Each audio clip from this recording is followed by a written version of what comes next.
Nefarious actors will use every new technology to take advantage of people. In the AI arms race, a new weapon has deployed, the fake victim chatbot. Now we have a world where fake criminals are trying to steal from fake victims. Will this solve the problem of online scams? Or will the scammers escalate? Let's find out right after the music.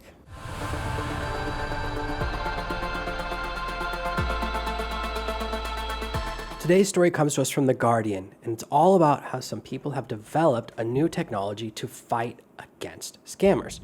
So this new scam baiting AI technology firm called Apate, or Apate, I don't know how to pronounce it, it's English, to keep scammers on the line while collecting data that could help to disrupt their business model. So a scammer calls, asks for a passcode, and Malcolm, an elderly man with an English accent, is confused. "What's this business you're talking about?" Malcolm asks. Another day, another scam phone call. This time, Ibrahim, a cooperative polite man with an Egyptian accent, picks up. "Frankly, I'm not sure I can recall buying anything recently," but tells the hopeful con artist, "Maybe one of the kids did. But that's not your fault, is it?" So the scammers are real, but Malcolm and Ibrahim, they're not real.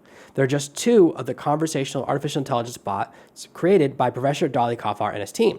So the brand is named after Apate, the Greek goddess of deception. The aim is to defeat global scam calls with conversational AI. And the idea is to scam the scammers. We've already seen AI cold calling tools like Air AI that are determined to make the world a world's place. This is the answer, which is now AIs are picking up the phone calls. Before Malcolm and Ibrahim, there was Lenny.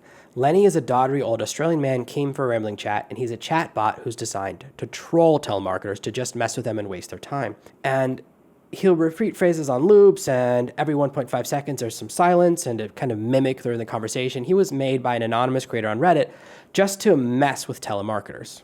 Now, here's where things get crazy. Since 2020, almost 2 billion scam phone calls have been blocked by Australian phone companies. And we all know tons have made it through. So even at 2 billion, it's not enough to stop it.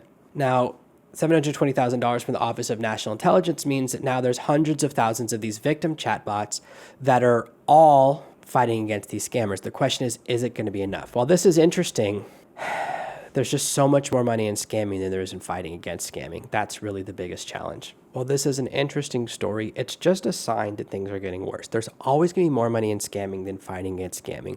We've seen tons of stories recently about scammers getting millions or even billions of dollars and how some of the people in these telemarketing buildings are actually prisoners themselves who have no choice but to run the scams or something terrible will happen to them. This may be the beginning of a way to combat against it, but what we're going to see is an escalation, an increase in the number of anti-scam bots, an increase in the number of scam bots. Overall, this is going to really push people away from the internet and away from the phone. I think we're going to see a major shift towards face-to-face communication.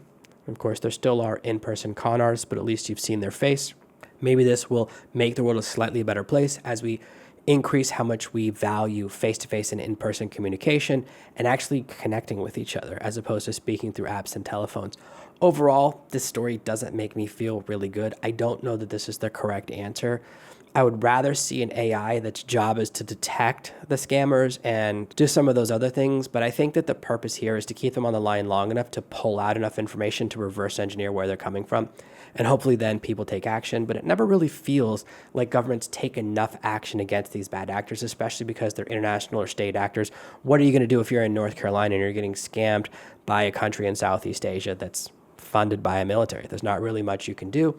And we've seen so far that the government doesn't really do enough to help people in these situations. So I'm not sure if this is the right answer, but I would love to know your thoughts below. This is a smaller channel. That means I do read and respond to every single comment. So let me know what you think of this story. Is this going to solve the problem, or is this going to be another blip in the radar in the world arms race of scamming and reverse scamming?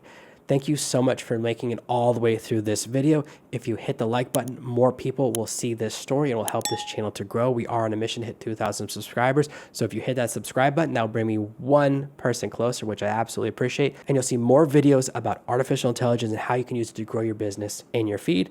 Thank you so much for lasting all the way to the end. I really appreciate it. And I will see you in the next video. Thank you so much for watching one of my videos.